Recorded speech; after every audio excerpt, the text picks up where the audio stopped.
wet. The rain continues to fall here at Pocono. And in the meantime, let's go to this week's edition of ESPN Speedweek. After 3 consecutive events on ovals, the Indy cars are back to street racing this weekend. This is the 10th anniversary of the Valvoline Detroit Grand Prix, third as an IndyCar race. And Chris McClure is in the Motor City and has this report. Bob, the 1991 season has produced 5 winners in 5 races. And if someone different wins here tomorrow, it will be the first time since 1959 that there hadn't been a repeat winner in the first 6 races. Of course, all 5 91 winners would like to change that. Michael Andretti among them. He's fresh from victory at Milwaukee, and Detroit's been kind to him. In '89, a pole and near victory. Last year, the pole and a wire-to-wire win. First of all, let's the test. Your feeling coming back from last week? I feel a lot more confident now that I feel I can do the job there. I didn't get as much running as I would have liked, but the running that I did get, I was, I think, pretty competitive on my times.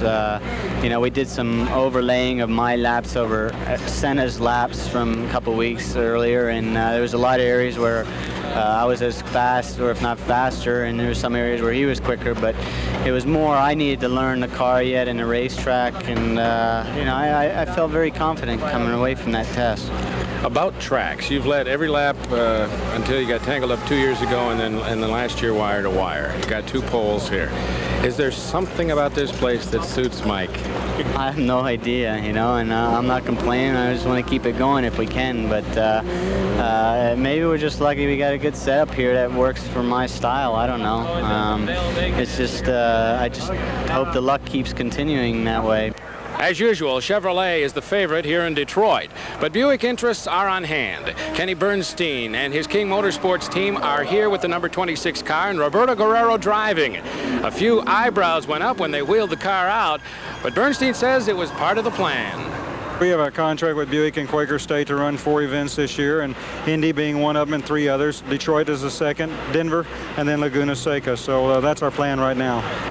Also on hand here in Detroit, Willie T. Ribbs and Walker Motorsports. Last week, Derek Walker went into his own pocket for $50,000 and brought the unsponsored car here to try and do well and win some future sponsorship. They just might do it. Now, the undercurrent of the weekend. Will Detroit be back in '92 and beyond?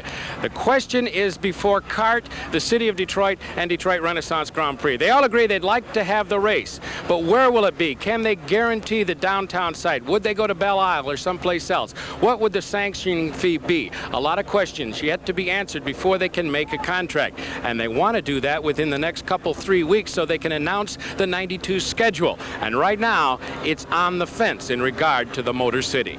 From Detroit, I'm Chris McClure reporting for Speedweek. The IMSA Camel GT Series is in action this weekend at a brand new event, the Nissan Grand Prix du Mardi Gras in New Orleans. It is the 37th different venue to host a Camel GT event and the 8th different temporary or street circuit.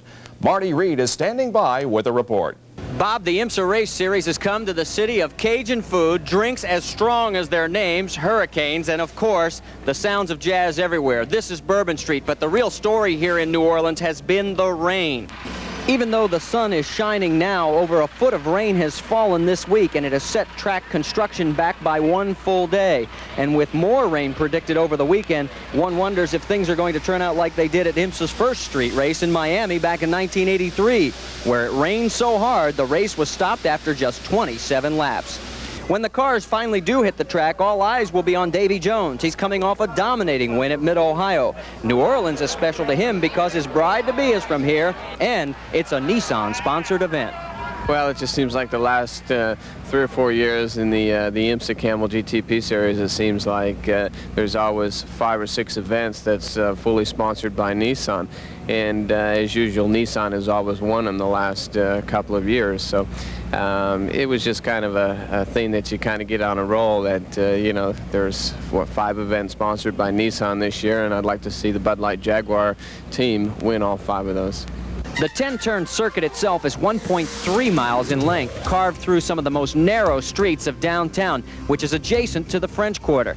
In what must be a record, there are 175 manhole covers for the drivers to dodge, and pit entrance will test the skills of everyone.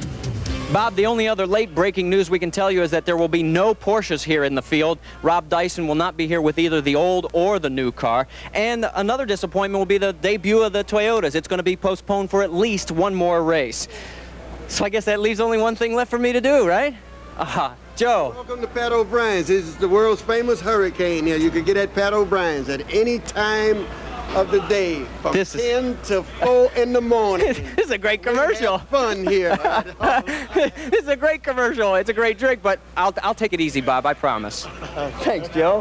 One event that won't be back on the IMSA schedule next year is the Grand Prix of West Palm Beach. After struggling financially for the past 6 years, race organizers announced earlier this week that with a debt of $250,000 and no additional investors willing to come forward, the event will not be run in '92. The loss of Palm Beach leaves IMSA with a 13-race GTP schedule. Bill Elliott is still the top vote getter for the balloting for the McDonald's Winston Cup All-Star team. Richard Petty is now tied with Dale Earnhardt for second. To cast your vote, dial 1-900-737-TEAM. One car manufacturer has more NASCAR victories than anyone. Winning over 350 NASCAR races over 4 decades of racing. That car manufacturer is Ford. And that kind of winning performance goes beyond the winner's circle.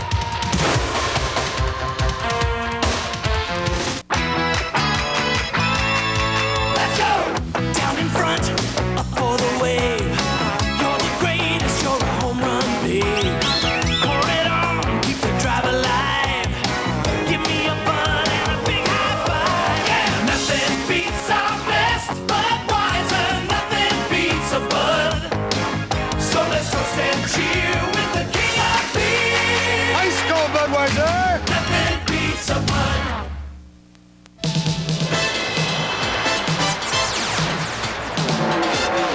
This is where America gets together.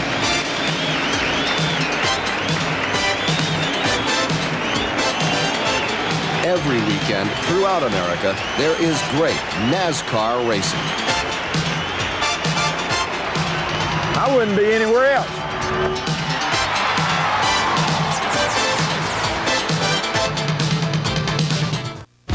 Ground transportation arranged through General Rent-A-Car, where free unlimited mileage and quality Chrysler cars are just 2 of the reasons people on the move are racing to General.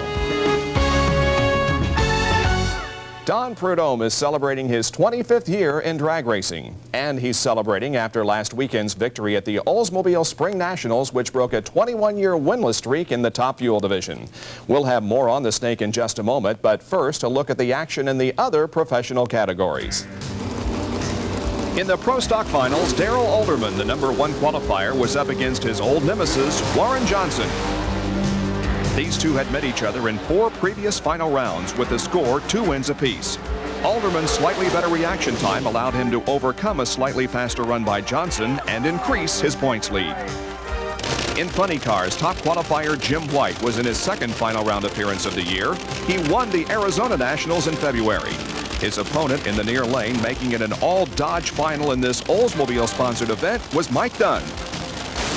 Dunn, who had defeated points leader John Force in the semis, drove to his 2nd consecutive national event victory and has quietly moved to within 470 points of Force in the division standings. And now the story of the snake, Don Prudhomme, who had not recorded a Top Fuel victory in 21 years. His opponent was Joe Amato, who had been top qualifier and set the event's low ET and top speed. Amato had lane choice but smoked the tires anyway as the snake won his 6th Top Fuel victory, but first since the U.S. Nationals in 1970. The victory also moved on into the Top Fuel points lead, but the first 3 are separated by only 258 and the top 5 by less than 2,000. Earlier this week, Prudhomme was one of 10 inductees into the Motorsports Hall of Fame in Novi, Michigan. And Don joins us now. Double congratulations are in order, Don. First for your win last Sunday and for the induction of the Hall of Fame. Thank you very much, Bob. It was an exciting moment, especially the Hall of Fame situation here in Detroit, to be honored with the greats of Dan Gurney and Al Unser Sr., people like that. It was indeed a thrill. Tell me about the struggle you've had the last year and a half since you switched over to Top Fuel. Well, if you watched television during 1990 on the NHRA trail, I can certainly tell you that yeah, it was a difficult time.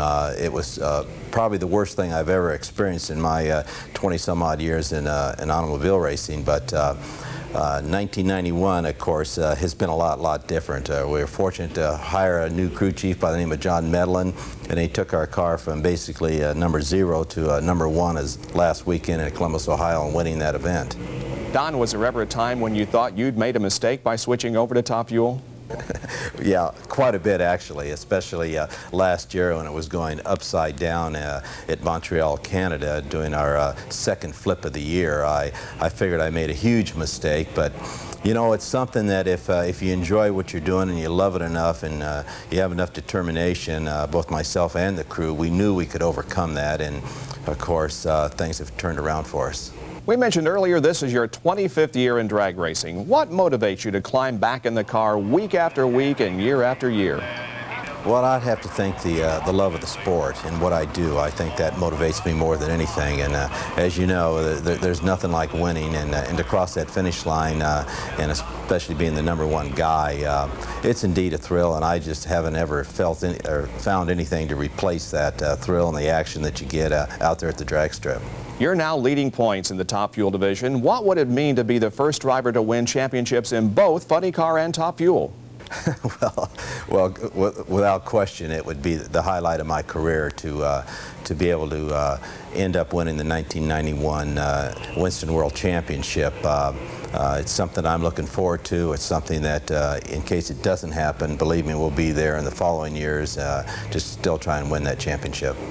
Don, thanks for being with us, and best of luck the rest of the season. Great. Nice being on the show. Others inducted into the Motorsports Hall of Fame besides Don were Art Arfons, Dan Gurney, Tony Hallman, Dean Chenoweth, Al Unser, Joe Leonard, Wilbur Shaw, Roscoe Turner, and Junior Johnson. We'll be back with more Speed Week in just a moment. No matter what you drive, no matter where you drive it, or under what conditions, you can rely on Champion spark plugs to help your engine run smoother and more efficiently on or off the road. Champion spark plugs. No matter what you drive. Yes, you might win a new Pontiac Grand Prix in the special days of Summer Sweepstakes. Plus, 4 special days in sweet tickets for the Winston Cup race in Charlotte, October 6th. Plus, airfare and special days in will throw in accommodations. How about 10 cruises for 2? Want to know how to win one? Register where you see this sign. Want to enter your name in the special days of Summer Sweepstakes? Call 1-800-CMC-DAYS. By the way, what is your name? Don't just sit there. Enter now. Introducing the fastest way to stop athletes' foot itch. New Absorbine Junior. The leading remedy claims relief begins in 24 hours. Absorbine Junior takes seconds. Absorbine Junior now contains tonaphtate, a proven fungicide to cure athletes' foot. Add an environmentally safe pump spray and a money-back guarantee if that itch doesn't stop in seconds. And you've got new Absorbine Junior antifungal liquid spray. The fastest, guaranteed. Off-road racers are still nursing their bumps and bruises following last weekend's 18th annual Score Tecate Baja 500. Steve Weiss reports from Ensenada. More than 200 motorcycles and race vehicles lined up for this one, and most of the eyes were on the Ironman Ivan Stewart. Stewart's Toyota Yokohama team is running just half of the Score HDRA series this season, devoting attention instead to a new truck being built for 92. Competitors still can't find any weaknesses in the old model. Danny Lettner just one of many forced to run in Stewart's dust all day. Roger Mears is another veteran who always seems to do well at Baja, and following younger brother Rick's victory at Indianapolis, thought it might be nice to put another 500 trophy on the Mears mantle this summer. Roger raced Indy cars for 6 years in the early 80s with 15 top 10 finishes, but says he has no regrets about making the decision to just concentrate on off-road. We're really happy doing what we're doing. We love off-road racing, and we think it's a great sport, and proud to be a part of it. And obviously, the selfish part is being a race car driver, I'd like to be able to do Indy too. I'd like to be able to do both. There were some wild moments in this year's Baja 500, including this rollover by Class 8's Ricardo Navarro. The only thing Ivan Stewart rolled into was another Class 1 and overall victory in 8 hours, 54 minutes, and 38 seconds. Not bad for an abbreviated season. We got 2 for 2. We're doing good. We want Nevada 500 or Baja 1000. We'll be happy. It's a good year for us.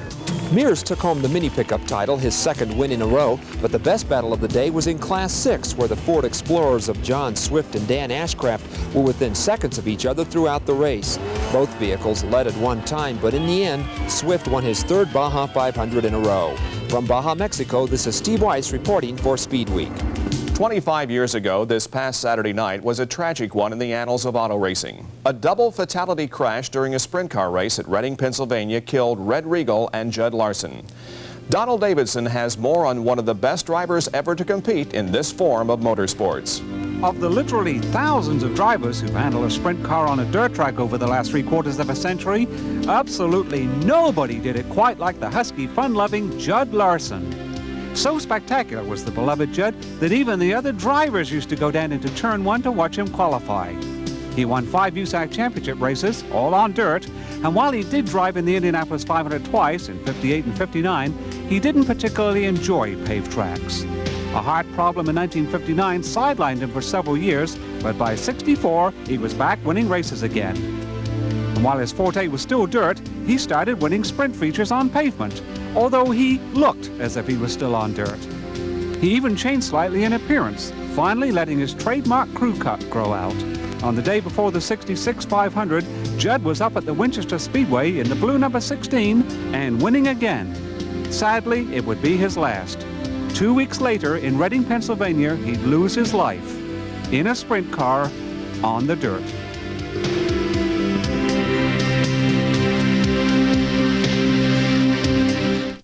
Ford outsells Chevrolet and every other American competitor.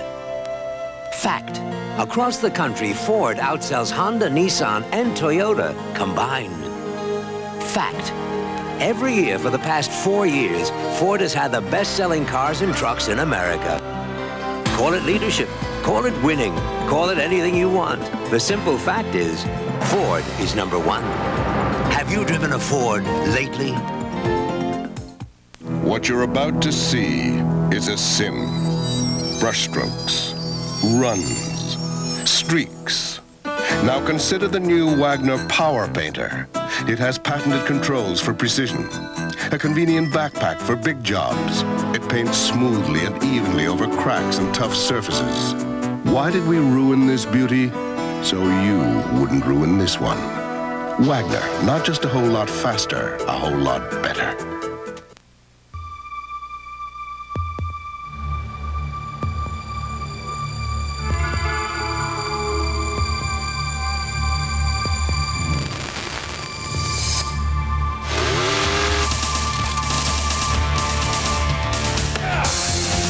Anybody thought about dynamite?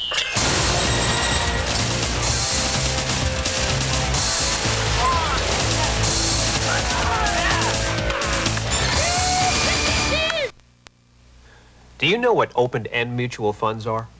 The Wall Street Journal Guide to Understanding Money and Markets tells you in clear, simple English. Do you know how to spot trends in stocks? And what stock options are? And zero coupon bonds? And the difference between Treasury bills and Treasury notes? Everything you want to know about the sometimes baffling world of money and investing is in this remarkable 120-page book. And now it's yours free when you subscribe to the Wall Street Journal. Call now and you can have 13 weeks of the Wall Street Journal and this valuable 120-page Guide to Understanding Money and Markets. That's 13 weeks of the Journal for the news and ideas you need every business day. And this guide free, which tells you everything you want to know about money and markets, all for only $37, a 24% savings off the newsstand price. Call now toll-free 800-642-7400. That's 800-642-7400 for today's Wall Street Journal.